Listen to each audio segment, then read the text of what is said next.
Boa noite a todos, shalom, shalom, Amém. Pai do Senhor Jesus. Estamos aqui hoje. Agora essa chamada está sendo gravada. Estamos hoje na nossa aula inaugural do curso de Cura Interior. Estamos aqui no nosso seminário teológico da comunidade cristã Essência do Caminho Veredas Antigas, nossa igreja online no lar.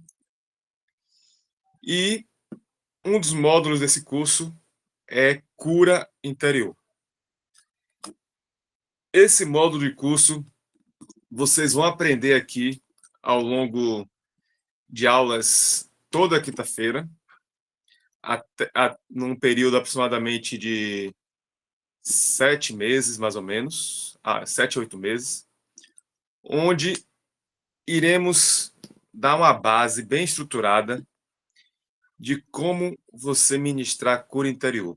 Iremos aprender princípios bíblicos, cristocêntricos, de como aplicar a cura interior segundo. Só uma pequena correção, o nosso curso leva 9 meses. Então, iremos aplicar princípios bíblicos cristocêntricos de como aplicar a cura interior segundo os princípios de Deus.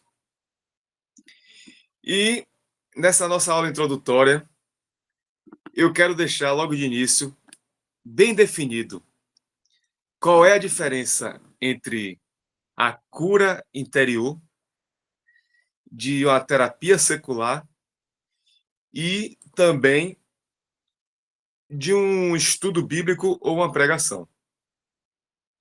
Então, hoje vamos definir, logo na primeira aula, a base da cura interior. Confesso a vocês que esse formato de curso, onde só eu falando, eu particularmente não gosto. Eu gosto de algo mais interativo, com câmeras abertas, a gente conversando, compartilhando, mas vou me esforçar ao máximo para dar o meu melhor nesse novo formato, nesse novo modelo. Então, vamos lá. Primeira coisa. Nós ouvimos falar muito sobre cura interior. E muitas vezes não entendemos por que tantas pessoas cristãs, evangélicas, religiosas, onde a Bíblia fala tanto sobre cura, e vemos hoje pessoas que oram, pessoas que leem a Bíblia, pessoas que jejuam, pessoas que frequentam a igreja, pessoas que verdadeiramente buscam a Deus com sinceridade e ainda assim tem inúmeras crises emocionais. O que acontece de antemão? De início, eu quero deixar claro, e, por favor, quem puder e quiser fazer pergunta aí no chat, nos comentários, muito me ajuda a enriquecer a aula, viu? Só para eu sentir que eu não estou sozinho, mas tudo bem. Então, o que muito acontece é que as pessoas precisam entender qual é o princípio da cura interior segundo a Bíblia e por que só frequentar a igreja não traz cura interior. Hoje, nessa aula, eu quero conseguir trazer essa ideia bem definida. A cura interior, a palavra cura interior já diz o nome, buscar curar o nosso interior, a nossa alma, nosso coração, nossa essência, nossa mente, nossos sentimentos, nossos pensamentos, nossas emoções. E a Bíblia, apesar de ela ter vários versículos sobre cura, mas tem um detalhe na Bíblia que as pessoas não percebem, que um dos maiores princípios norteadores da palavra de Deus é trazer a vida eterna de Deus. E essa vida eterna, ela vem com o objetivo de nos aproximar de Deus. Então, o foco principal da palavra de Deus não é te curar. O foco principal da palavra de Deus é restaurar a sua aliança com Ele. O que significa isso dizer? Significa que Adão e Eva, ele quebrou uma aliança com Deus e Jesus Cristo veio trazer de volta essa aliança. Agora, no pacote dessa restauração da aliança, a cura interior, ela está inclusa, mas não necessariamente de forma obrigatória. Muitas pessoas vão receber a plenitude da cura interior quando nós formos glorificados, porque nós estamos em um mundo corrompido. E nesse mundo corrompido, algumas pessoas, infelizmente, vão sofrer provas diferentes das outras. Por exemplo, se você pegar na Bíblia a vida de Jó, Jó passou uma prova que não condiz com o tipo de vida que ele tinha. Então, o sofrimento de Jó não foi um sofrimento necessariamente ligado à vida dele particular. Seja bem-vinda, irmã Lucinéia. Graça e paz. Fico muito feliz de ter você aqui. Mas ele teve um sofrimento de uma forma extrema. Outro exemplo que nós podemos citar, Elias. Elias foi um grande homem de Deus, mas sujeito a dores e paixões como nós. Outro exemplo muito citado, Davi. Davi sofreu coisas inúmeras durante a perseguição. Tanto que ele escreveu salmos, onde mostrava crises terríveis. Então, nós temos inúmeros exemplos de pessoas que sofreram questões emocionais na Bíblia que não era necessariamente ligado ao estilo de vida dela.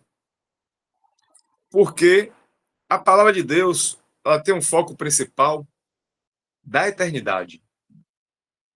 Então, o foco de Deus maior é restaurar sua aliança com Ele.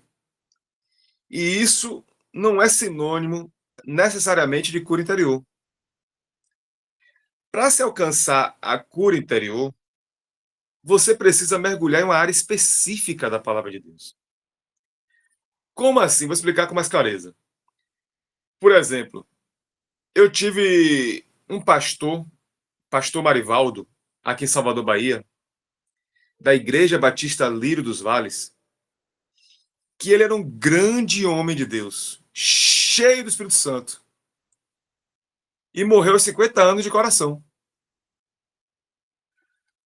A morte dele não foi fruto de um pecado direto, mas indiretamente ele negligenciou a saúde. Então ele morreu de coração.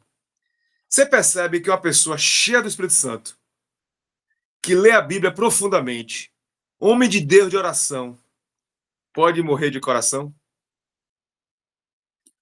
Então, as pessoas elas têm o costume de separar espiritual do físico, do trabalho, das finanças. E quando você quebra uma lei de Deus, você não pode compensar contra a lei. Vou dar outro exemplo.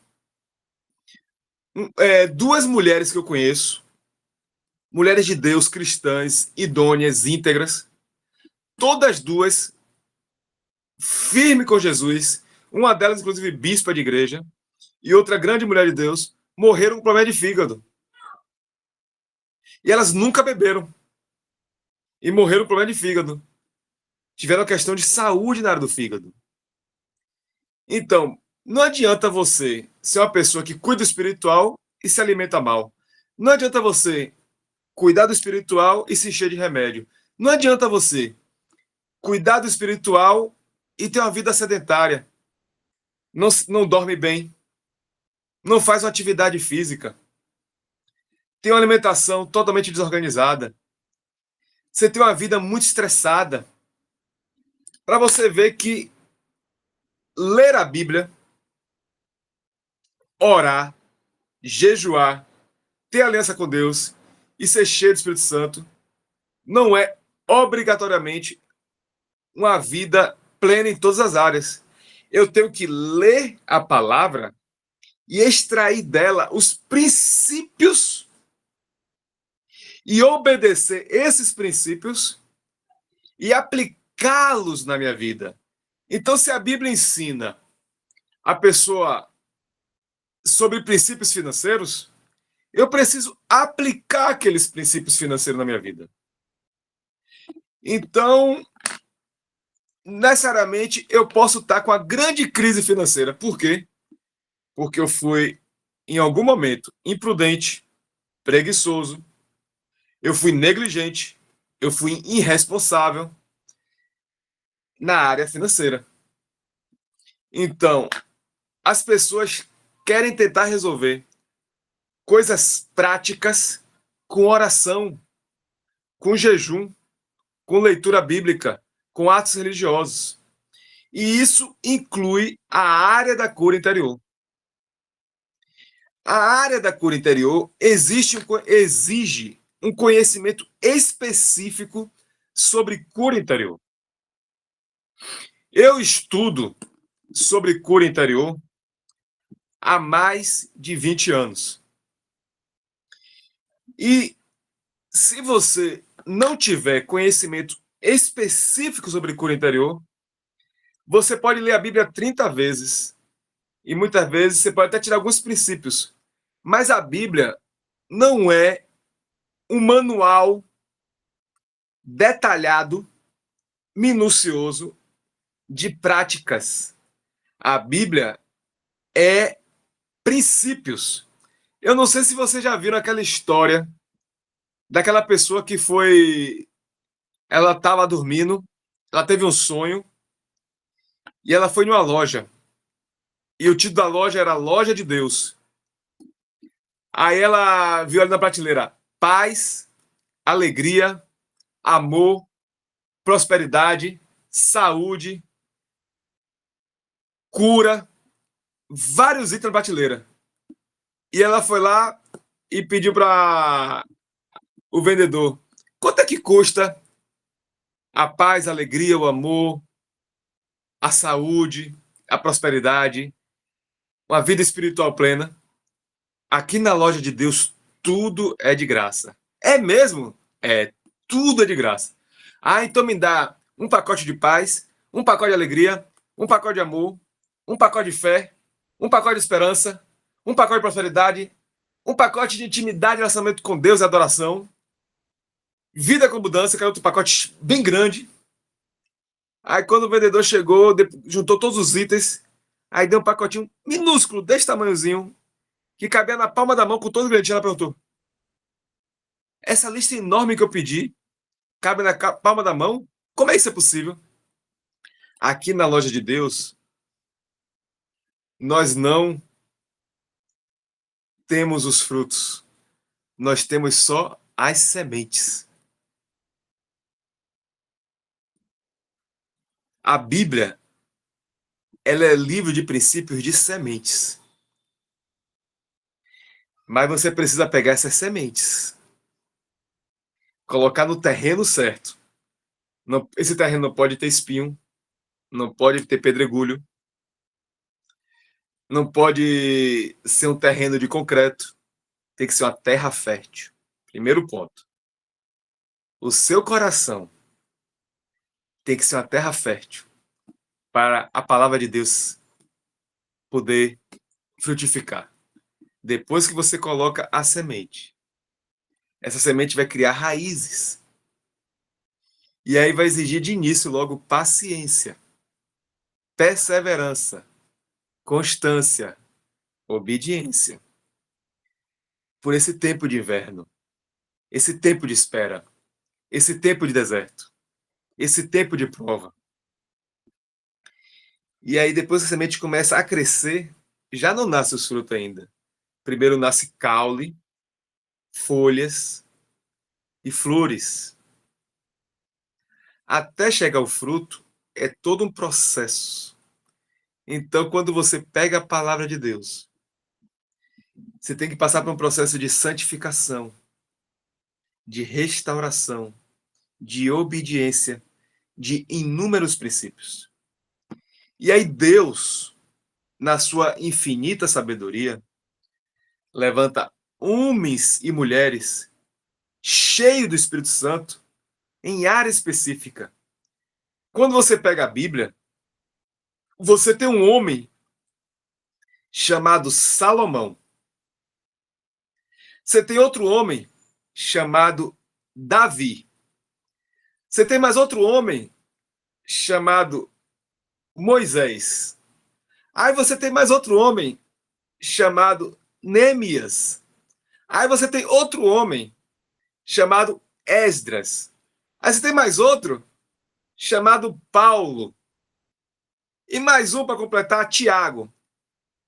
Entre mais de 40 escritores, se você pegar esses 7 escritores, Moisés, Davi, Salomão, Paulo, Tiago, Esdras e Neemias, você vai ver que são 7 homens usados em 7 áreas diferentes. Moisés, ele vem com toda a lei, todos os princípios da lei para organizar a sua vida. Salomão, ele vem com a sabedoria de Provérbios e a sabedoria de Eclesiastes, em coisas práticas. Davi, ele vem com a profundidade dos salmos. Neemias, ele vem com governo, planejamento, administração. Esdra vem com restauração, a parte espiritual, reconstrução do altar. Paulo, princípios cristãos da igreja. Tiago, aplicação prática da igreja. Então você vai ver que cada homem de Deus é usado em uma área específica para te dar um ensinamento específico. Você quer aprender sobre finanças? O melhor homem é Salomão, o homem mais rico do mundo. Ele entende tudo de finanças, está lá em Provérbios, princípios sobre finança. Cura interior, o livro de Salmos é uma profundidade de cura interior com Davi. Administração, Neemias é fera. Organização de vida, sociedade, grande liderança, Moisés é fantástico. Princípios de liderança, igreja, apóstolo Paulo. Princípios básicos da vida cristã, da fé prática, Tiago. Então você pega aquele livro e cada um é usado por Deus diferente. Então, cura interior, você precisa ser ministrado por um homem ou uma mulher escolhida por Deus, ungido, capacitado, que estudou exclusivamente e especificamente cura interior. Nós temos aqui o pastor Charles. O pastor Charles, ele é fera em doutrina. O cara é fera. Doutrina e família. Eu paro e bebo as palavras do pastor Charles nessa área. Ele é muito usado por Deus. Teologia, doutrina, família, é um homem de nessa área. Mas na área de cura interior, Deus me usa especificamente nessa área. Aí o pastor Charles para me ouvir e aprende comigo. Percebe? Que são 2 homens de Deus, mas cada um tem um chamado específico em uma área, usado por Deus em uma área, e um complementa o outro. Então não é só ler a Bíblia. Você precisa ter a revelação daquele tema específico naquela área. Portanto, de início, eu preciso dizer para vocês, A cura interior, ela está na Bíblia, mas não está de forma explícita. É igual um diamante. Você tem que cavar profundo, depois você tira ele bruto, você tem que lapidar ele. É igual o ouro e a prata. Você cava profundo, depois você vai refinar o ouro e a prata. Então, quando você pega os princípios de cura interior da Bíblia, são dezenas, centenas, milhares de princípios. Mas só pegar o princípio não é a mesma coisa de aplicar o princípio. Então, não adianta você pegar 300 vídeos de cura interior na internet, assistir um por um. Você não vai ser especialista em cura interior só porque você assistiu o vídeo. Porque cura interior não é ensino. Cura interior é uma instrumentalização. É uma ferramenta. É uma técnica. E você precisa de recurso específico de como aplicar, ministrar cura interior. Então você pode entender muito de cura interior na teoria e mesmo assim sofrer com ansiedade, com angústia, com estresse, com várias questões emocionais, porque você não entende por uma coisa chamada, por exemplo, você não sabe lidar com a neurociência do cérebro. Você não sabe diferenciar o que é sentimento, o que é comportamento, o que é pensamento. Você não consegue discernir as inúmeras vozes na sua mente. Aí você diz, ou é Deus, ou é diabo, ou é eu. Mas você não sabe nem o que significa o eu. O eu, ele pode ser um eu criança, ele pode ser um eu adulto, ele pode ser um eu crítico, ele pode ser o eu da voz de meu pai, o eu da voz de minha mãe, ele pode ser um eu ferido, ele pode ser um eu traumatizado, ele pode ser um eu rejeitado, ele pode ser um eu que sofreu abuso. Cada pessoa ela vai ter uma voz diferente de acordo com o seu histórico familiar. Uma criança abusada fisicamente não é igual a uma criança abusada verbalmente. Uma criança que foi rejeitada não é igual a uma criança desprezada. Tem diferença entre rejeição e desprezo. Tem diferença entre rejeição e abandono. Tem diferença entre solidão e solitude. Então, são vários itens que você precisa aprender e conhecer sobre cura interior, que se você não tiver toda essa profundidade, você não vai conseguir aplicar a cura interior. A Bíblia fala, não temas. Não temas que eu sou contigo, não te assombre que eu sou teu Deus. Está lá em Josué capítulo 1. Eu te pego pela mão direita e diga, não temas. Mas aí você precisa entender de onde vem o temor. Qual é a origem do temor? Qual é a raiz do temor? Que tipo de temor é esse? É um temor de pânico? É um temor de ansiedade? É um temor de angústia? Diferenciar os vários tipos de temor para poder saber aplicar. Então a Bíblia ela tem um princípio. Aí Deus levanta a pessoa com a ferramenta para poder aplicar. Então cura interior não é só eu vim aqui dar uma aula, um estudo e você vai ser especialista em cura interior. Cura interior exige muitas ferramentas e é muito mais complexo e profundo do que só assistir um vídeo ou assistir uma aula. Eu pedi para todos vocês pesquisarem uma coisa chamada cosmovisão. E cada um deixou uma definição lá no grupo sobre cosmovisão. Por que eu pedi para pesquisar sobre cosmovisão? Amém, irmã Leila? Glória a Deus por isso. Então, por quê? Porque se eu fosse explicar muito detalhe sobre cosmovisão, a aula vai ficar muito longa. Então, eu pedi para você já ter a noção sobre cosmovisão. Então, o que é cosmovisão?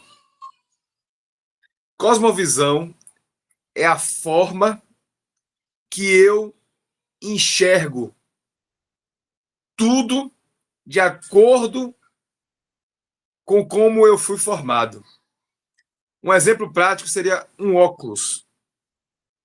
A cosmovisão é o óculos que me faz enxergar.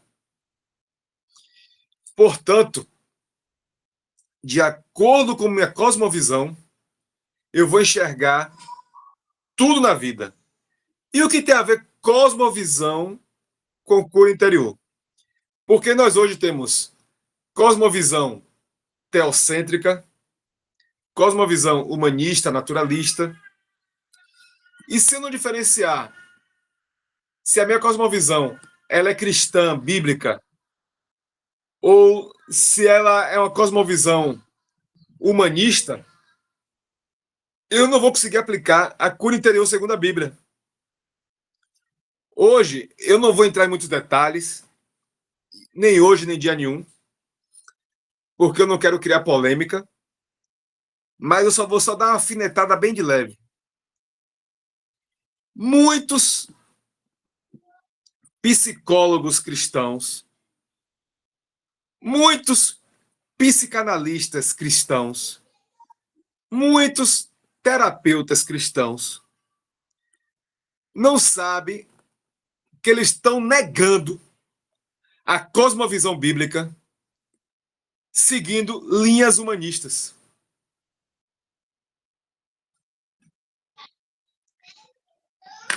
Por que isso? Porque, de acordo com a sua cosmovisão, você vai aplicar a técnica para lidar com certa coisa. Qual é o tema mais comum em um set terapêutico? Para quem aqui não conhece o que significa set terapêutico é o local onde tem o terapeuta e o paciente, e ali acontece a terapia. Ali é um set terapêutico. Pode ser presencial ou online. Então, durante o set terapêutico, qual é o tema mais comum de todas as sessões de terapia do mundo? O tema mais comum chama-se sofrimento. Todos os pacientes, eles chegam a um tipo de sofrimento. Foi rejeitado pelo pai, rejeitado pela mãe, passou por luto, questão financeira, questão emocional, depressão, ansiedade, transtorno de ansiedade generalizada, síndrome de pânico, burnout, borderline, transtorno de personalidade. Ele passou por alguma questão que está trazendo estresse, excesso de cortisol, crises emocionais terríveis, não tá funcionando bem no trabalho, está tendo problemas com a família, problema em alguma área específica que está gerando algum tipo de dor e sofrimento. De acordo com a sua cosmovisão, você vai abordar o paciente nesse tema específico. E o que é sofrimento segundo a Bíblia? O sofrimento, segundo a Bíblia, ele pode ser de origem de pecado. O sofrimento, segundo a Bíblia, pode ser consequência humana direta ou indireta. O sofrimento, segundo a Bíblia, pode ser ataque espiritual satânico. O sofrimento, segundo a Bíblia, pode ser circunstâncias naturais. E o sofrimento, segundo a Bíblia, pode ser também da parte de Deus, como a forma de te amadurecer, te refinar, te ensinar, te disciplinar, te educar. Então, a Bíblia tem 5 fontes de sofrimento. Mas quando você vai para a visão humanista naturalista, a cosmovisão humanista naturalista, que é a cosmovisão que os psicólogos, os psicanalistas e a maioria dos terapeutas aplica, o sofrimento é algo a ser evitado, a ser tratado, a ser curado, a ser ressignificado, a ser reestruturado para ser diminuído. Então, o terapeuta secular, ele não está preocupado se esse sofrimento vem de pecado, se vem do diabo.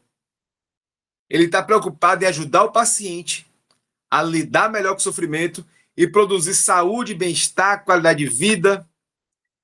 Esse é o foco da terapia secular humanista.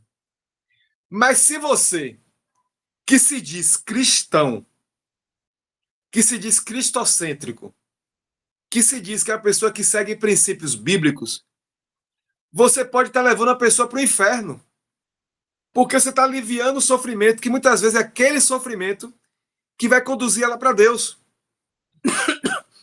Porque quando nós estamos passando por algum tipo de sofrimento, muitas vezes nós oramos mais, buscamos a Deus, se humilhamos mais, dependemos mais de Deus.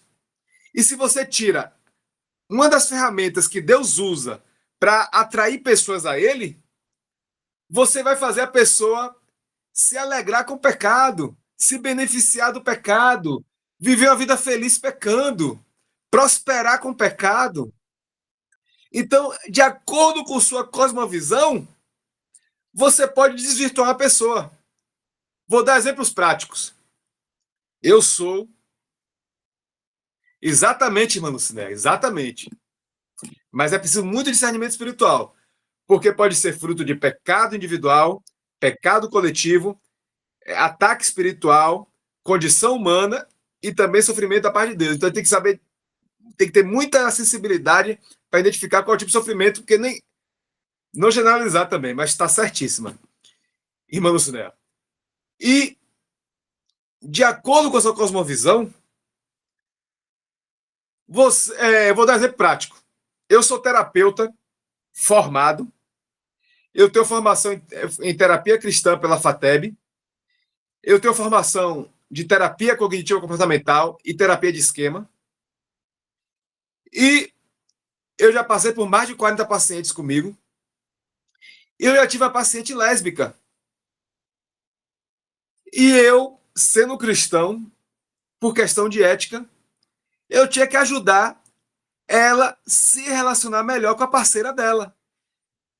Sabendo eu que homossexualismo é contra a minha cosmovisão bíblica. Mas eu tive que negar minha cosmovisão pela minha profissão. Vou dar um segundo exemplo. Eu tinha um paciente que usava crack, que traía a mulher, e eu, pelo meu código de ética, eu tinha que orientar ele, mesmo com todos esses defeitos de caráter. E eu não podia criticar, não podia julgar, não podia condenar, não podia acusar, não podia dizer que ele estava errado, porque o código de ética do terapeuta não permite isso. Eu tenho uma paciente que eu tinha que ensinar ela a xingar. Porque na terapia você aprende a botar para fora essas emoções e verbalizar. Imagine eu, como cristão, parabenizando uma paciente minha porque ela estava dizendo um monte de palavrão. E eu parabenizando ela. Você percebe como é grave essa questão de cosmovisão? Só dei alguns exemplos práticos. Eu tinha outra paciente que eu tinha que orientar ela revoltada com a igreja, revoltada com Deus, e eu tinha que apoiá-la. Porque os princípios éticos não a terapia é laica. Você não pode interferir sua fé na terapia. Foi por isso que eu decidi não mais seguir a linha humanista, a linha naturalista. E hoje vocês estão aqui porque eu escolhi não ser mais diretor da FATEB. Eu escolhi não seguir mais essa linha terapêutica. Porque eu entendi que está negando a minha cosmovisão bíblica cristocêntrica. Portanto, eu entendo que pecado é pecado. Eu entendo que sofrimento pode ter diversas origens. Eu entendo que o homem não é bom. E segundo a cosmovisão naturalista e a cosmovisão humanista, o homem ele é intrinsecamente bom, mas ele sofreu traumas E se ressignificar esses traumas, essas dores, sofrimentos, ele pode melhorar. E segundo a Bíblia que eu creio, o homem está corrompido pelo pecado. A fonte do mal na terra é o pecado. E o homem ele é corrompido por natureza e tendencioso ao pecado. Então, o coração do homem é mau, corrupto. É isso que a Bíblia ensina. O homem é intrinsecamente mau e não bom. É chamado, como diz os reformados, corrupção. Me ajuda aí, pastor Chagas, esqueci agora o termo que é usado. Corrupção total, corrupção. Como é que chama? Esqueci agora o nome. Quem pode me lembrar das 5 solas? Um dos princípios dos. Quem me lembrava dos comentários depois, que eu pensei na internet, esqueci agora. Onde mostra que nós somos completamente corrompidos por natureza. O pecado corrompeu a minha natureza, a minha alma, meus pensamentos. Então, nossa moral. Olha uma criança.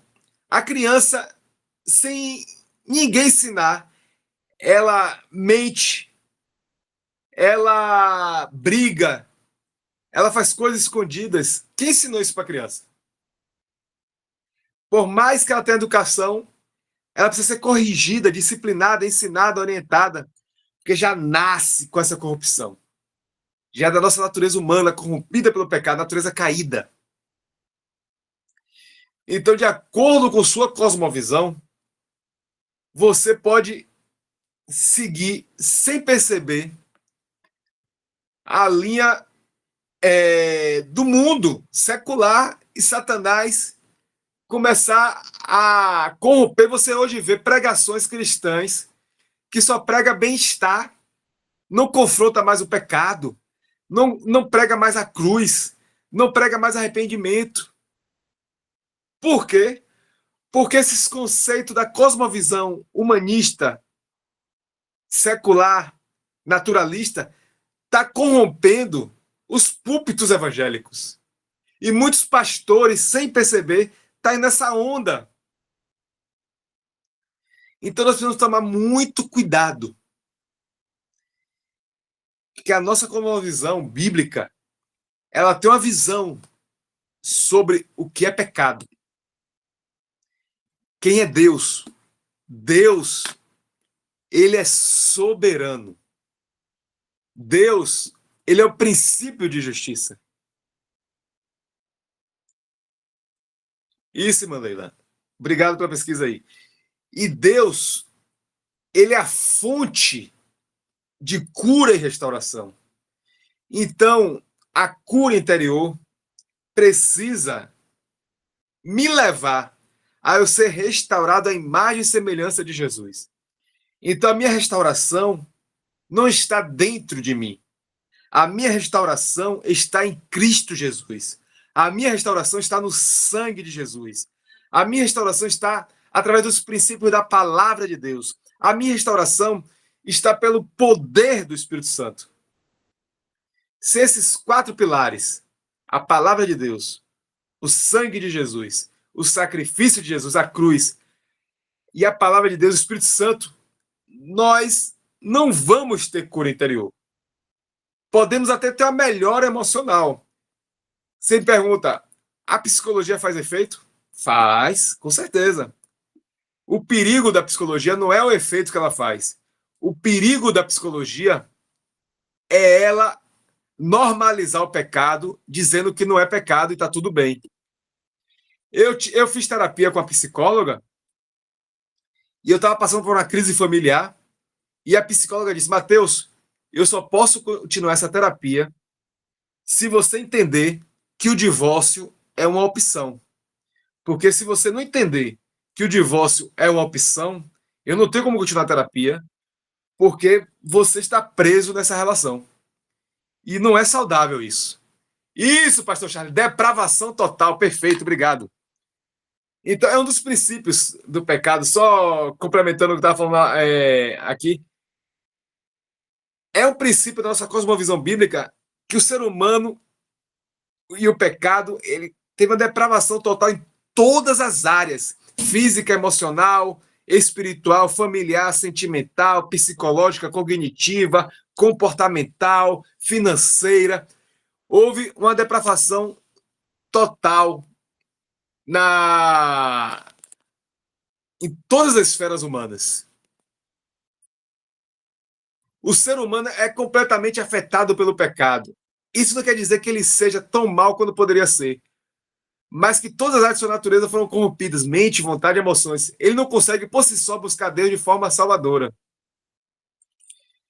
Então, isso é a cosmovisão bíblica, mas a cosmovisão naturalista e humanista diz que o ser humano é intrinsecamente bom.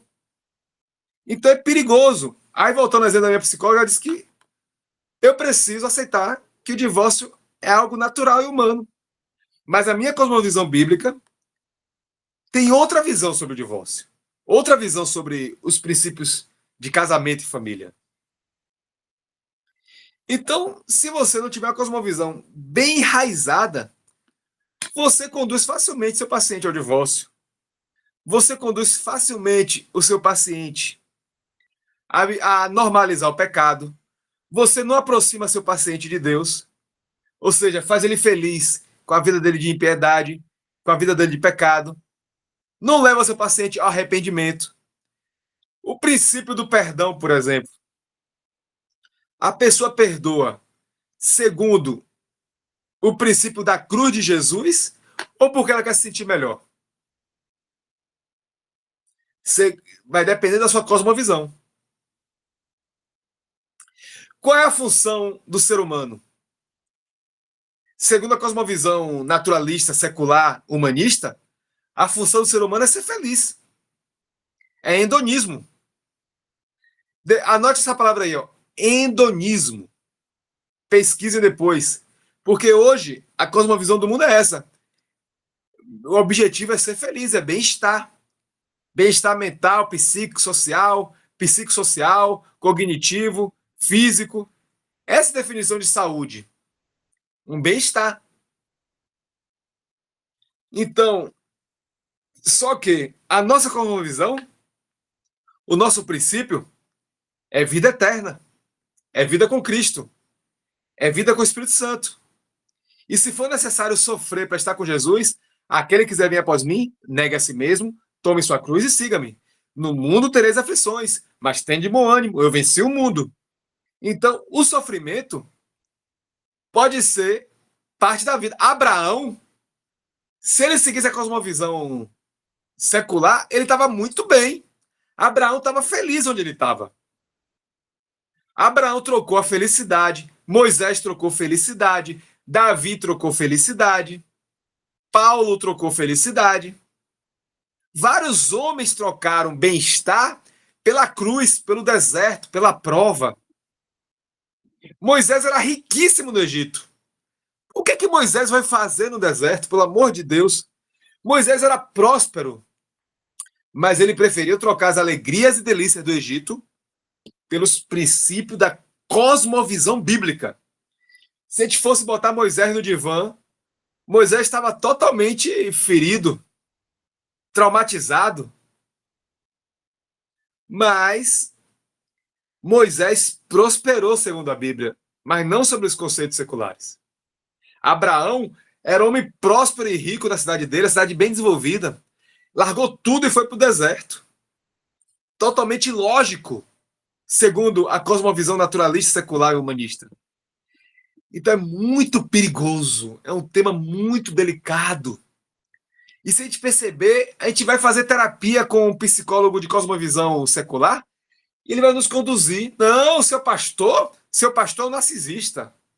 Sua pastora está gerando dependência emocional em você. Não, seus líderes são tóxicos, disfuncionais.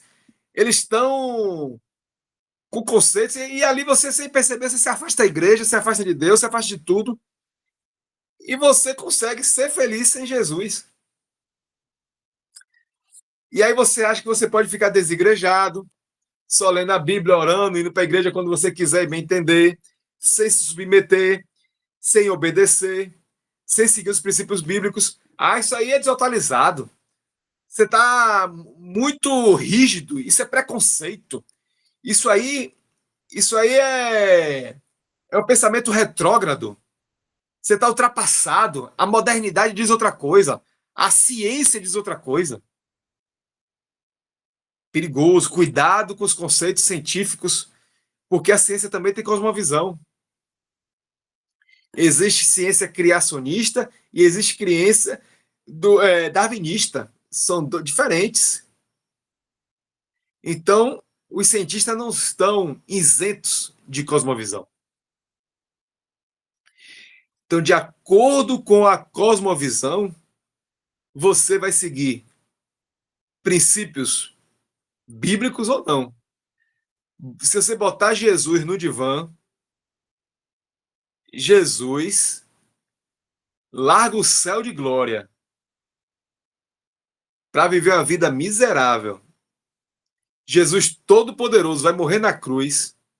Jesus Todo-Poderoso vai viver em Nazaré. Vai viver com pobreza. Vai viver uma vida difícil. Ele poderia prosperar com inúmeros talentos, inteligência. Jesus inteligentíssimo. Podia ser um rabi riquíssimo. Ele podia ser um palestrante, ganhar muito dinheiro. Mas Jesus escolhe o caminho estreito. Então Jesus, ele era uma pessoa que não tinha amor próprio. Como é que a pessoa com amor próprio faz o que Jesus faz? Toma muito cuidado com os princípios. O mundo, Satanás, muitas vezes não precisa tirar você da igreja. Só precisa mudar sua mentalidade e você acreditar nos princípios naturalistas, seculares, humanistas, dentro da igreja. E você virar um cristão humanista, um cristão naturalista e começar a não crer nos princípios bíblicos e não viver segundo a palavra de Deus. Você pode ser um desviado da igreja. É perigoso. Esse é o caminho de muitos desigrejados que não querem se submeter à liderança, que não querem se submeter a uma vida de sofrimento, ainda que esse sofrimento traga glória, como disse Paulo, que considera tudo como estrume, que essa leve e momentânea tribulação produz um eterno peso de glória. Imagine você ser preso, espancado, sofrer, largar tudo e chamar isso de leve e momentânea tribulação. Paulo foi da contramão do hedonismo. Paulo abriu mão de tudo. Paulo é outro que você pode divã fazer terapia. Porque como que a pessoa... Esse tem dependência emocional, só pode. A pessoa... A ausência de amor próprio, a ausência de autoestima. Ele se dizia que ele era o menor dos apóstolos. A autoestima dele, ó, baixa. Ele devia ter algum complexo de inferioridade. Sabe? Paulo... Ei, mano Cineia. Me diga aí, mano Cineia. Vamos botar Paulo no divã? Ele devia ter complexo de inferioridade. Se sentia um menorzinho. Ele não tinha amor próprio. Uma dependência emocional das pessoas. Vivia sempre em função do outro. Só escolhia o sofrimento. Era uma pessoa, digamos, masoquista. Ei, mano Cineia, me diga aí nos comentários. Se for seguir os princípios terapêuticos seculares humanistas, Paulo não passaria no teste dos psicólogos. Paulo era uma pessoa muito traumatizada, com certeza. Tome cuidado. Muita gente da Bíblia não passava pelo divã de psicólogo e seria aprovado, não. Com certeza não passaria da irmã, né? Amém. Então, cuidado. O que é mais importante? Ser feliz? Então, vou me separar de minha mulher e vou procurar uma mulher que seja melhor, independente da fé dela. Vou abandonar e seguir meu caminho. O importante é ser feliz. E nisso a pessoa casa uma, duas, três, quatro vezes quando casa. Tome muito cuidado com sua cosmovisão, porque você pode ser influenciado sem saber, sem perceber. Existe uma igreja que, se eu não me engano, foi o pastor Charles que falou na pregação, sobre a igreja que Rick Warren, o pastor Charles, falou sobre a igreja com propósito. É uma igreja famosíssima no mundo, riquíssima e poderosa, bem conceituada. E o pastor Charles deu aula aqui sobre a cosmovisão de Rick Warren. E ele mostrou os pontos que desviavam da Bíblia, pontos seculares, humanistas. Quantas igrejas estão usando o marketing, técnicas humanas para atrair pessoas, não prega o evangelho, prega beleza, prega estética, prega bem-estar, mas não prega a cruz, arrependimento, verdadeiro arrependimento. Se a nossa cosmovisão não for bíblica e cristocêntrica, nós até produziremos pacientes felizes, podemos até curar os pacientes da depressão, da ansiedade, e eles até terão uma vida saudável, mas uma vida saudável sem Jesus. E o nosso foco número 1 é trazer a pessoa para Jesus. Trazer a pessoa para o reino. E o reino tem cura. Só que a cura interior do reino, ela segue etapas diferentes da cura da terapia.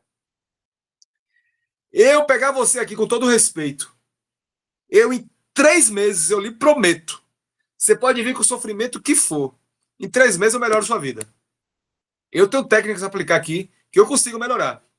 Mas pode ter certeza que em Cristo Jesus, ninguém, a não ser que seja milagre de Deus, vai ter essa cura instantânea.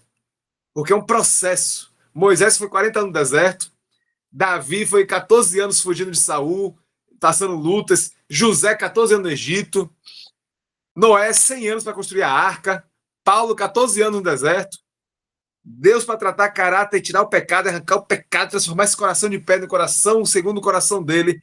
É um processo lento, gradual, com inúmeras camadas e esferas. Então, nessa primeira aula, quero trazer para você sobre o que é cura interior, diferente de uma pregação, de um ensino, de um estudo e das terapias seculares, humanistas. Cura interior tem que seguir os princípios bíblicos, a cosmovisão bíblica e cristocêntrica. E eu não quero trazer excesso de informação à sua mente. E eu acho que para a primeira aula, para a introdução, eu acho que está suficiente por hoje. Então, eu vou pedir ao pastor Charles para encerrar a gravação e vou abrir espaço agora para perguntas e dúvidas. E agradeço essa riquíssima oportunidade de estar aqui com vocês, em nome de Jesus. Pode encerrar a gravação, pastor Charles.